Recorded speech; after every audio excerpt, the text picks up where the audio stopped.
Olá! Então, nesse vídeo a gente vai estar revendo o material de probabilidade discreta. Eu meio que, na verdade, já vou estar assumindo que você leu o material e aqui a gente vai estar meio que mais explicando a intuição, a motivação dos conceitos, entendendo melhor a definição dos conceitos, né? E olhando alguns exemplos também para a gente entender melhor. Então, a gente vai começar revendo a definição de espaço finito de probabilidade e a gente já viu que o espaço finito ele é definido por uma tripla, né? E nessa tripla o que temos, né? A gente tem o espaço amostral, que é isso aqui, o espaço de eventos e a função de probabilidade. E isso é o que define um espaço finito de probabilidade. Então vamos ver um pouco mais de detalhes que é cada um desses elementos dessa tripla.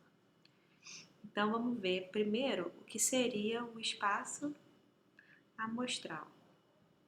Então, o espaço amostral, em geral, a gente sempre representa pelo símbolo ômega, né? E nada mais é que o conjunto de todos os possíveis resultados de um experimento aleatório. Então, na verdade, a gente vai ter um experimento aleatório, tá? Que, por exemplo, seria o lançamento de uma moeda. E aí, o resultado desse experimento aleatório, na verdade, ele depende do que a gente está interessado nesse experimento, né? Então, uma coisa muito importante é que o espaço amostral, ele depende do que você está interessado. Então, por exemplo, se você está interessado em saber qual a face da moeda meio que caiu para cima, né? Então, se você está interessado nisso, o seu espaço amostral, então, ele é os possíveis resultados do que você está interessado só podem ser cara ou coroa. Esse seria o seu espaço amostral se você está interessado. Aí, por exemplo, mas você, para um lançamento de moeda, você também poderia estar interessado em quantas vezes a moeda ela rotaciona, né?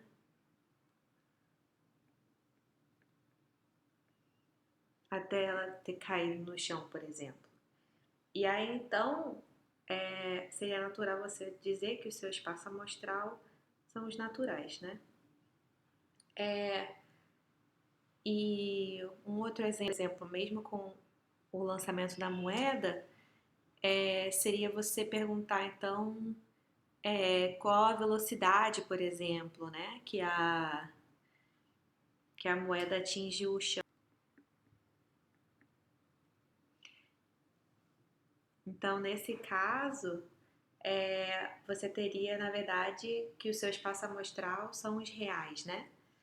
Em particular, repara que esses dois espaços amostrais, eles não são finitos, tá?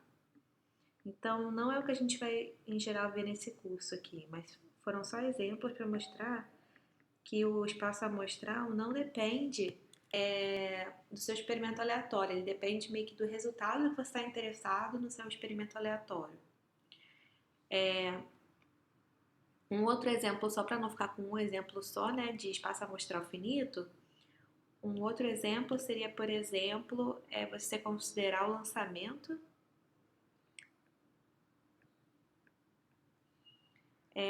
de uma moeda N vezes. E aí, nesse caso, como você jogou N vezes, e o seu espaço amostral naturalmente seria algo como o conjunto de todas as N tuplas, né, de cara e coroa. Então, seria esse o conjunto do seu espaço amostral. Então, é meio que essa que é a ideia. Então, todo espaço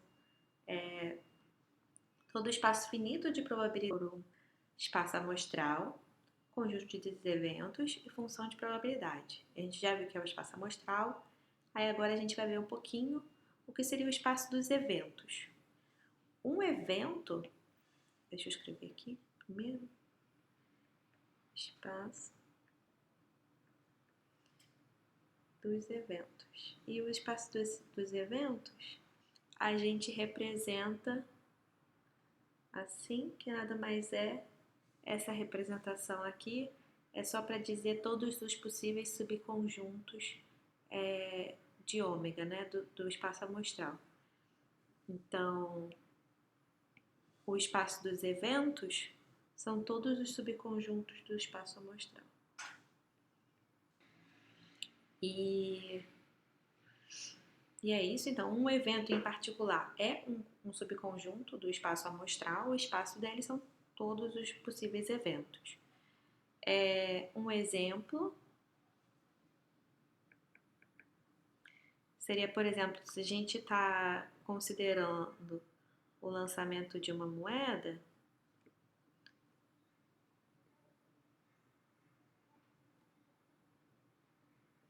e digamos que a gente lançou uma moeda 3 vezes.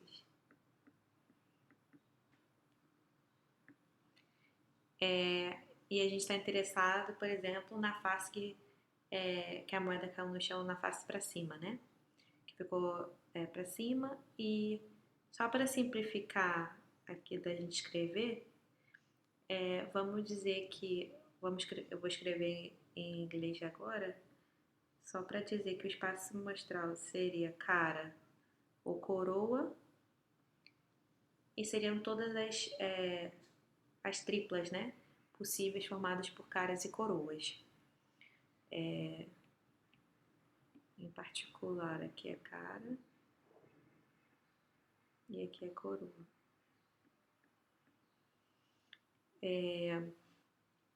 Então, um evento, por exemplo, seria eu, por exemplo, ter pelo menos 2 caras.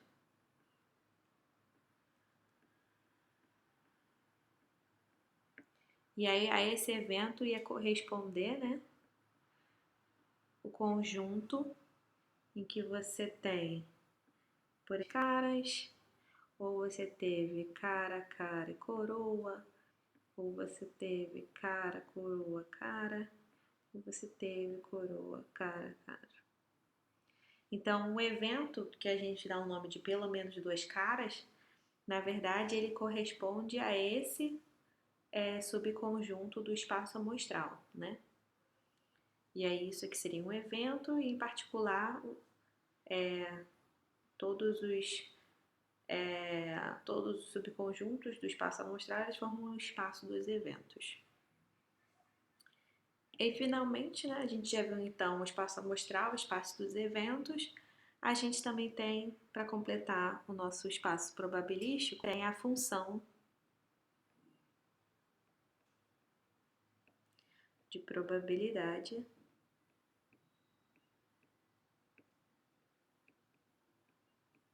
que a gente vai denotar por esse P diferente. Na verdade, essa função, a ideia é que ela atribui uma probabilidade para cada possível evento. E ela vai satisfazer, ela vai ter 2 propriedades. E a ideia dessas propriedades é meio que tornar a função de probabilidade, né? De uma função de probabilidade. Então, você esperaria que o evento, se você pegar qual a probabilidade de acontecer o que seria o evento de acontecer qualquer coisa? Seria o evento do espaço amostral. E então você esperaria que a probabilidade do espaço amostral que fosse 1. E além disso, o que você esperaria se você tivesse 2 eventos, A e B, de forma que A e B eles não possuem interseção?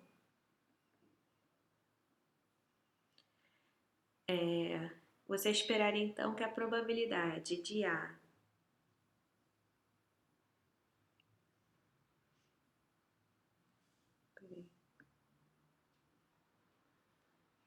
você esperaria que a probabilidade de A união B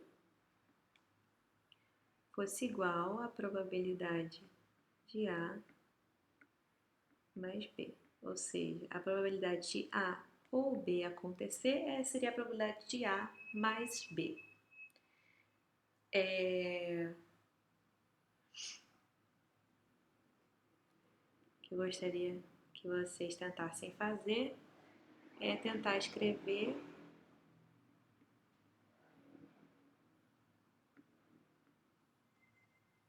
a função de probabilidade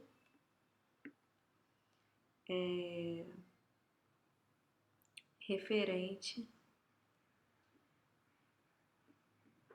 ao lançamento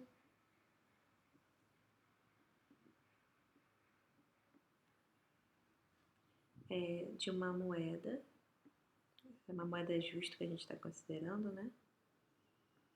De uma moeda 2 vezes. Nesse caso, o que eu estou querendo dizer aqui é que eu teria que o espaço amostral seria cara e coroa. Seriam todos os pares de cara e coroa. A moeda é justa, então eu esperaria que saísse. A probabilidade de sair cara seria meio, a probabilidade de sair coroa seria meio. E aí eu estou pedindo aqui então para você descrever como seria a função de probabilidade nesse cenário, né? Para esse espaço de probabilidade. Então, a partir da definição de probabilidade, a gente pode deduzir várias propriedades, em particular as propriedades que estão listadas lá no material. E aí seria bom que, se você não é familiar com as propriedades que estão lá, você fosse deduzindo cada uma delas, né? E só para dizer algumas propriedades aqui, não vou listar as que estão, todas que estão lá, mas algumas propriedades que são importantes, né? A primeira é bem fácil, por definição, a probabilidade do espaço amostral é sempre 1. Se você usar essa segunda propriedade aqui, a gente consegue deduzir que o conjunto vazio possui probabilidade 0 e, pela própria definição da função de probabilidade, a gente tem que a probabilidade de qualquer evento é maior ou igual a 0. Então, não tem nada de demais aqui. Uma outra probabilidade.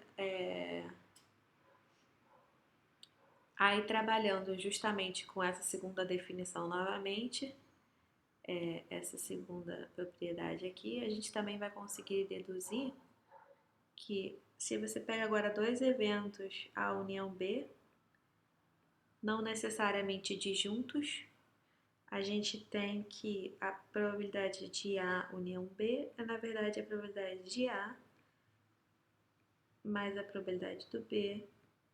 E aí, quando você fez isso, se eles não forem disjuntos, você meio que contou a mais a probabilidade da interseção entre esses dois. Então, você contou 2 vezes, né, a probabilidade da interseção ali. Então, agora você tira uma vez. Na verdade, você tem que provar isso direitinho. É fácil usando essa propriedade. E aí, todas as outras propriedades, na verdade, eu listei 6 propriedades lá no material. são importantes você estar bem familiar e entender bem como deduz elas, né? Se você tiver alguma dúvida. Com relação à função de probabilidade, uma função de probabilidade que é bastante comum, né, e recorrente da gente estar vendo e estar usando é o que a gente chama de distribuição uniforme.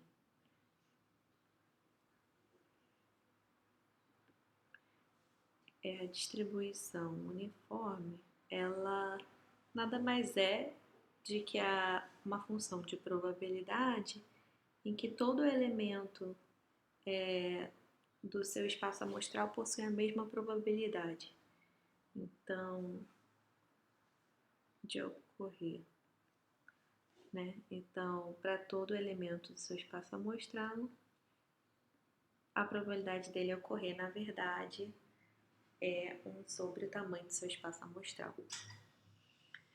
Isso tudo que eu estou falando aqui é importante ressaltar, né, que é tudo com relação ao probabilidade discreta, né, o mundo é finito, o espaço amostral sempre é finito aqui, e por isso que a gente está falando que quando o espaço amostral não é finito, então não é bem assim que essas definições são ligeiramente diferentes, né? Um outro conceito importante que a gente viu é o conceito de probabilidade condicional.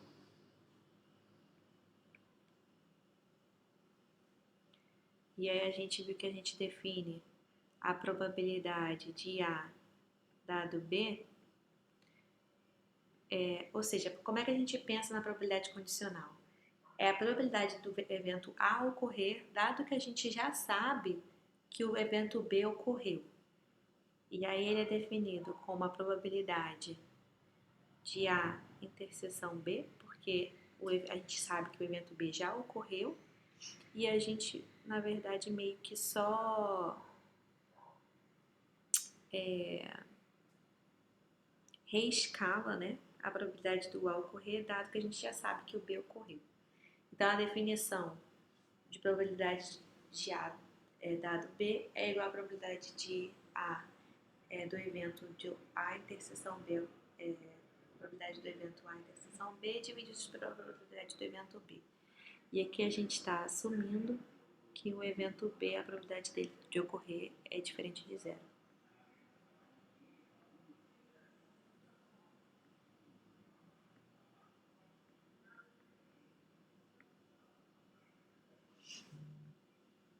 E aí é meio que essa a intuição da definição, né? A gente sempre assume qual a probabilidade do evento A ocorrer, dado que a gente sabe que o evento B ocorreu. Então, por exemplo, vamos ver o exemplo, que na verdade está até também no texto, que é o lançamento de um dado justo. Que é o lançamento de um dado normal, né? Tem todas as chances de ocorrer são iguais para qualquer número.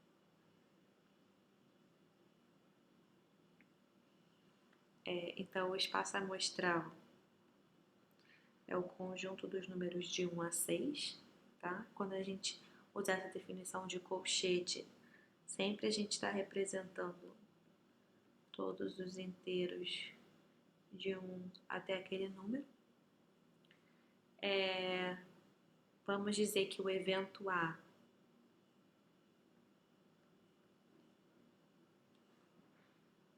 é que saiu o número 2 no dado.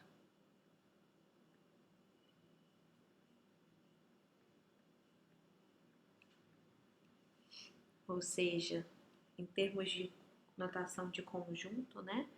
O evento A seria apenas o conjunto 2 do espaço amostral. E vamos dizer que o evento B é que saiu um número par.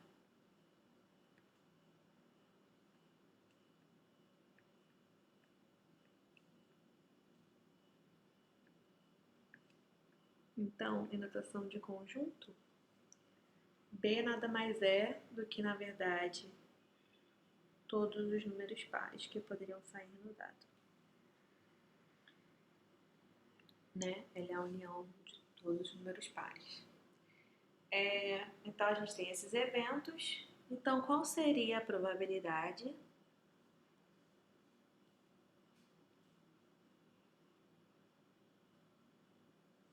de A dado B? Então, nesse caso, a gente já sabe, a gente poderia seguir a fórmula, mas pensando na ideia do que seria a probabilidade de A união B, dado B, vamos pensar, a probabilidade de sair um número 2, dado que a gente já sabe que sai um número par. Então, se sair um número par, sai um número 2, 4 ou 6. Então, qual a probabilidade de sair um número 2? Seria sair dentre de todas as opções que a gente já sabe que a gente está restrito, ou seja, só pode ter saído 2, 4 ou 6. Existe só, né, de sair o número 2, dentre todas as 3 chances que dentre os 3 possíveis números que a gente sabe que já saíram. Então, a probabilidade de A dado B é igual a 1/3. Meio que é assim que você, se você não quiser usar a fórmula, mas é assim que você pensa em probabilidade condicional. E usando a fórmula, seria exatamente isso, né? A probabilidade de A interseção B, se você também quiser escrever como a fórmula, se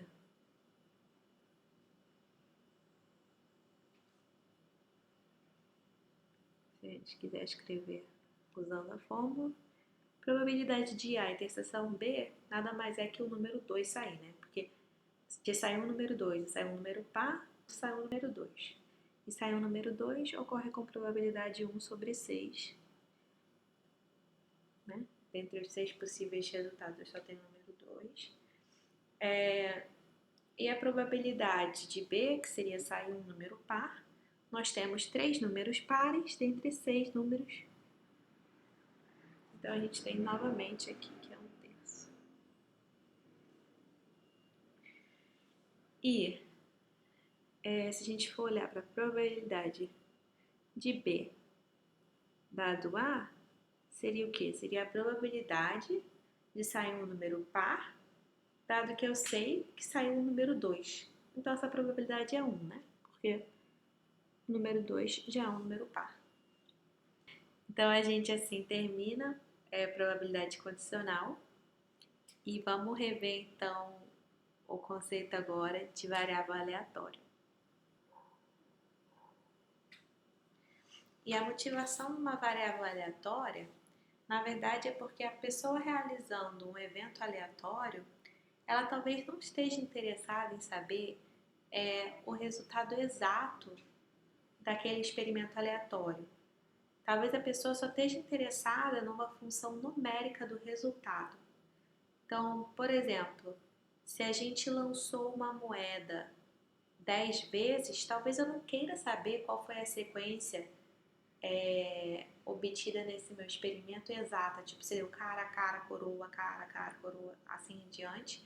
Talvez eu só queira saber se na verdade, quantas vezes apareceu, quantas caras apareceram, por exemplo, nesses meus 10 lançamentos.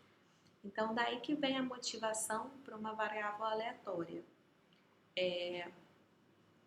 E aí, então a variável aleatória, formalmente, ela é uma função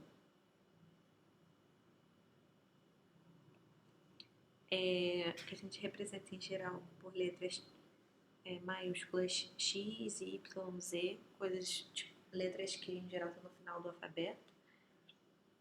E ela é uma função determinística do espaço amostral para os reais. Tá? É importante ressaltar que a variável aleatória ela nem é uma variável, em particular é uma função, e ela nem é aleatória, ela é uma função determinística. Toda a parte aleatória que a gente diz da função da variável aleatória, na verdade, vem do elemento do espaço amostral. A probabilidade daquele elemento do espaço amostral ocorrer isso que, na verdade, é que é a parte aleatória, porque a variável aleatória apenas é uma função determinística dos elementos do espaço amostral.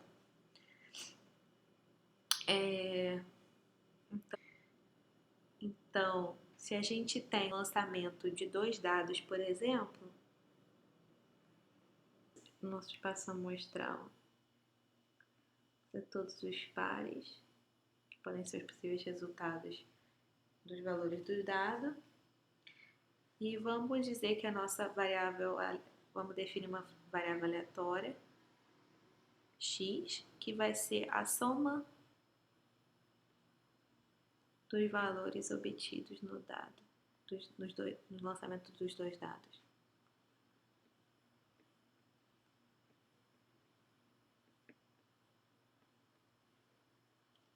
Então, em particular, por exemplo, se a gente tem um elemento, a função 1, a gente tem que x de 1 é 2, x de 2, 2, 4, x de 1, 2 é igual a 3.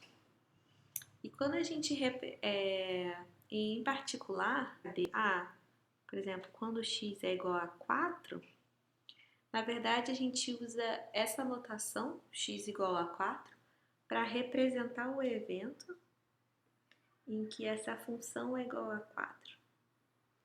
Então, quando a gente usar essa notação x igual a 4, ela está, na verdade, representando o evento.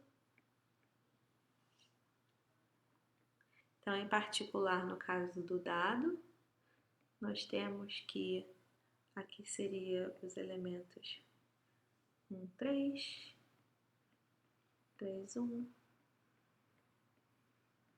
e 2, 2. Seria esse evento em particular. E dessa forma,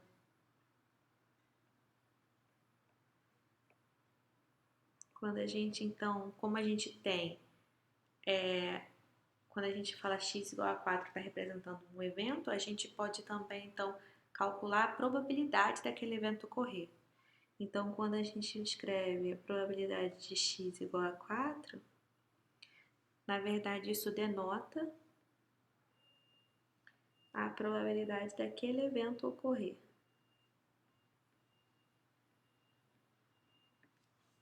E em particular também,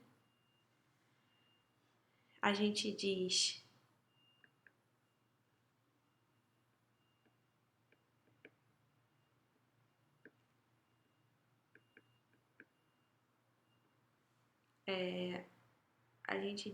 que x é igual a 4 com probabilidade, e aí a gente dá a probabilidade, que nesse caso é 1/12. E de forma análoga ao x igual a 4, a gente escreve x maior que t para representar o evento, que na verdade são os elementos do espaço amostral, em que a função x aplicada àquele evento é maior que t. Uma observação é que, em particular, a gente sempre pode identificar um evento com uma variável aleatória. E quando a gente faz isso, a gente, em particular, essa variável aleatória tem um nome especial, que é gerar a variável aleatória indicadora daquele evento, característica daquele evento.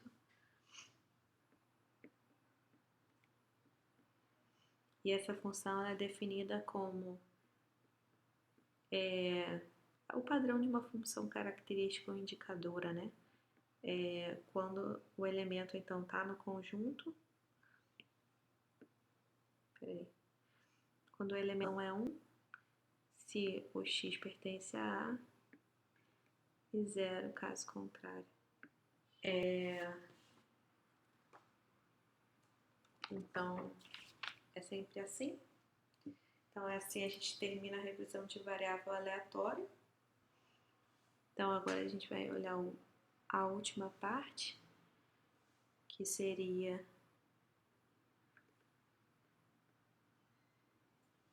o conceito de valor esperado ou esperança.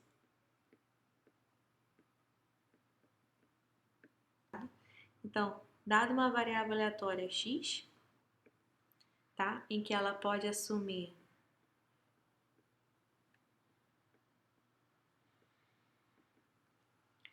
os valores S1, TSM, em particular porque o nosso espaço, a gente está sempre trabalhando com o espaço amostral finito, essa variável vai sempre assumir valores, uma quantidade finita de valores, né? E então a esperança de x dessa variável, ela é definida como você somando a média de todos esses valores que você poderia obter, e aí essa média é ponderada pela probabilidade desse valor ocorrer.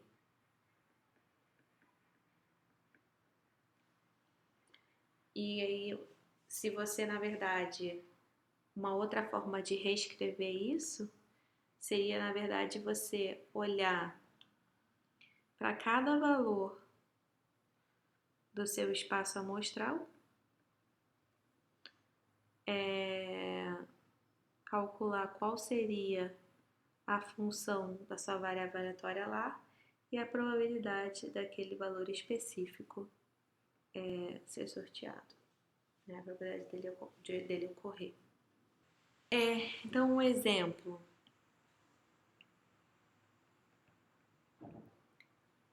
vamos ver o lançamento. Vamos considerar o lançamento de um dado.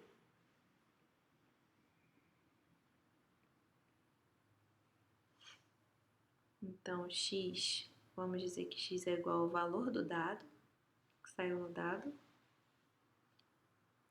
E a esperança, então, de x nada mais é do que você olhar os valores e multiplicar pela probabilidade daquele valor, né? Então, seria 1 vezes 1 sobre 6, de sair 1.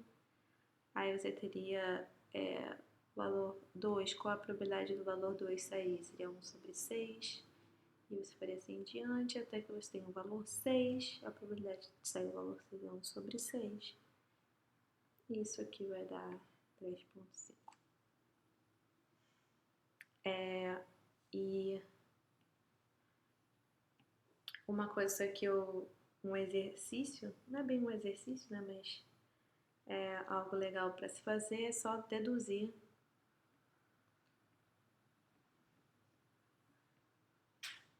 que se você calcular a esperança da variável indicadora de um evento, na verdade essa esperança é igual à probabilidade daquele evento ocorrer.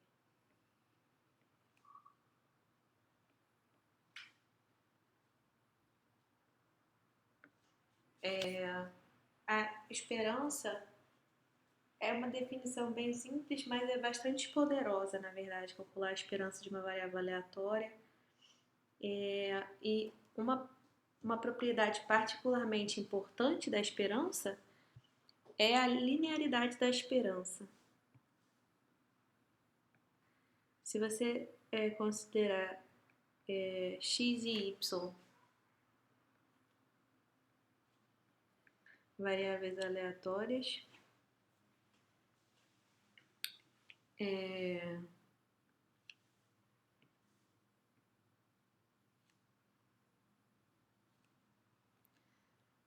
e A e B pertencentes aos reais, e se você definir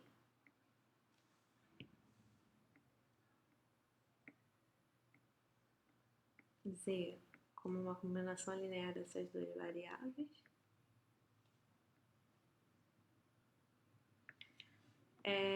então a gente vai ter que a esperança de Z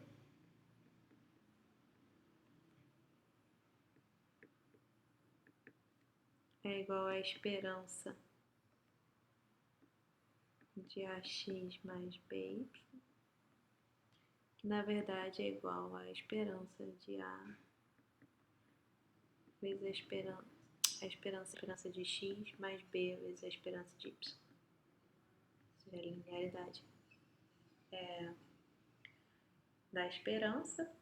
E aí a ideia é que você, caso você não conheça, né, você mostre que isso é verdade, você só precisa da definição própria de esperança, né, essa definição aqui.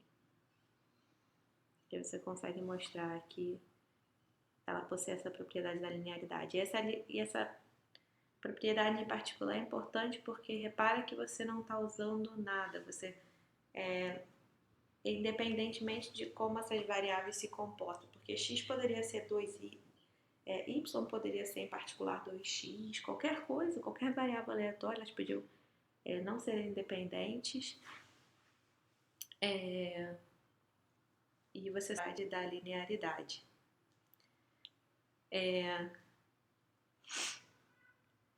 A gente também tem um conceito de variância.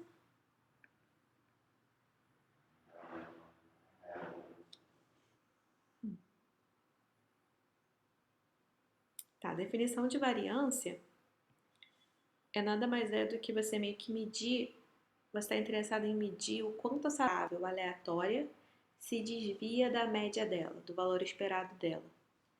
Então, a medida para você ver o quanto você poderia aproximar, o quão próximo do valor esperado a sua variável aleatória ela se comporta, né? Então, a variância de uma variável aleatória x, ela é definida como a média, né? O valor esperado de x menos a esperança de x, o valor esperado de x. E como você não quer que esses erros, essa diferença entre a variável aleatória e a média dela meio que se anulem, você, na verdade, toma esses valores ao quadrado e calcula quanto seria, né? Então, de certa forma, se você... Então, expandindo essa parte de dentro da esperança, o que a gente tem? A gente tem que aqui a gente só expande, né? X menos a esperança de x ao quadrado. Então, a gente tem aqui x menos 2 vezes x vezes a esperança de x mais a esperança de x ao quadrado. E agora a gente aplicando a linearidade da esperança, a gente obtém que a gente tem esperança de x ao quadrado menos... lembrando que a esperança de uma variável aleatória, nesse caso aqui, é na verdade um valor, né? É uma constante isso aqui. É a mesma coisa que o número 2, por exemplo. Então, pela propriedade da linearidade, tanto isso quanto isso aqui, a gente pode colocar para fora da esperança. Então, fica menos 2 vezes a esperança de x vezes, ou seja, a gente pegou essa parte e essa, colocou para fora, ficou essa esperança desse x aqui,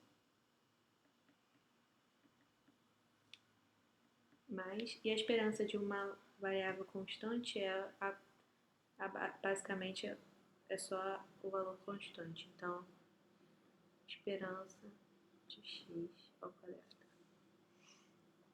Então, isso aqui, esperança de x quadrado menos esperança de x ao quadrado. Então, tanto a variância você pode expressar tanto por essa fórmula quanto por essa, que elas são análogas. são a mesma forma. Eu também falei sobre o conceito de independência.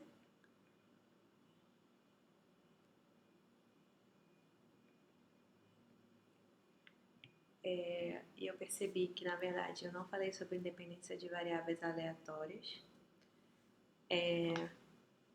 Mas, dado eventos A e B,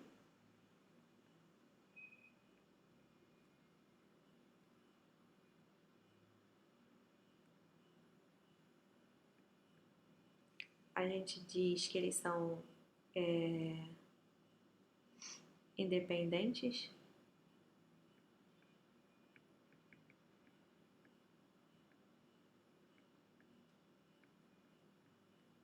se a probabilidade de A interseção B, ou seja, do evento A e do evento B ocorrer, for a mesma coisa que a probabilidade do evento A multiplicado pela probabilidade do evento B.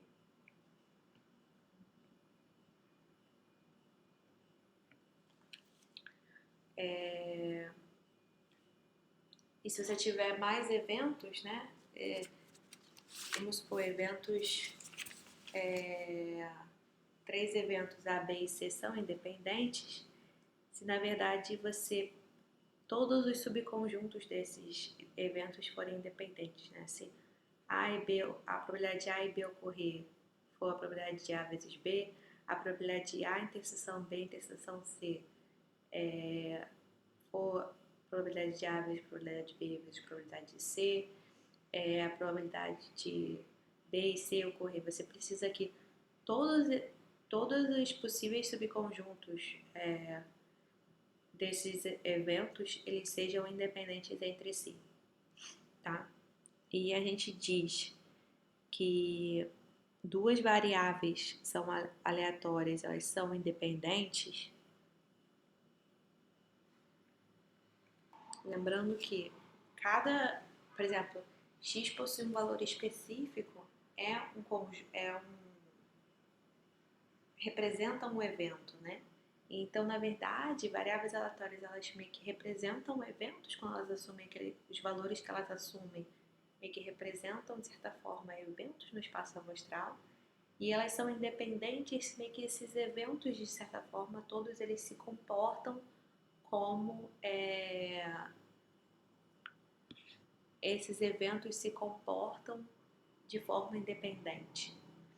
Ou seja, então a gente tem que duas variáveis aleatórias, elas são independentes,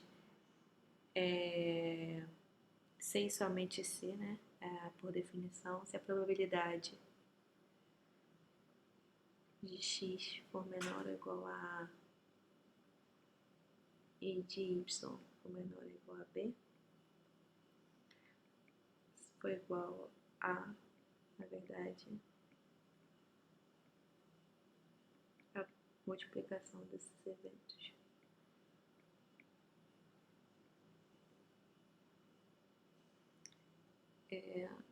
Isso aqui é para todo A, B, pertencente aos reais. Então, existem outras formas de você definir, todas análogas, independências de variáveis aleatórias. Era só para falar porque eu percebi que eu não especifiquei aqui exatamente, né? O que seriam duas variáveis aleatórias serem independentes. E para terminar, uma observação importante é referente agora a gente meio que aplicar os conceitos utilizados, né? É que se x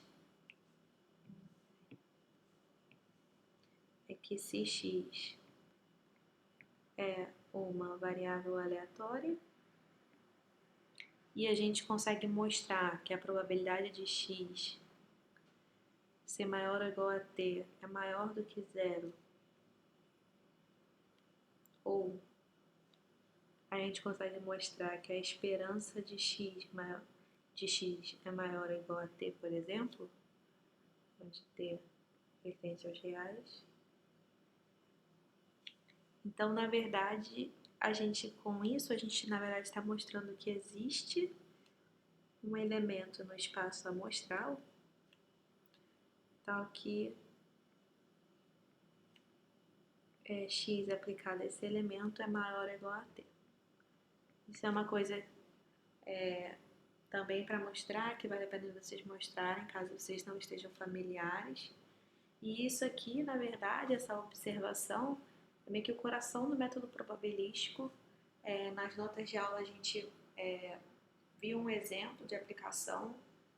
No próximo encontro eu vou planejar, eu vou dar exemplos de outras aplicações do método probabilístico.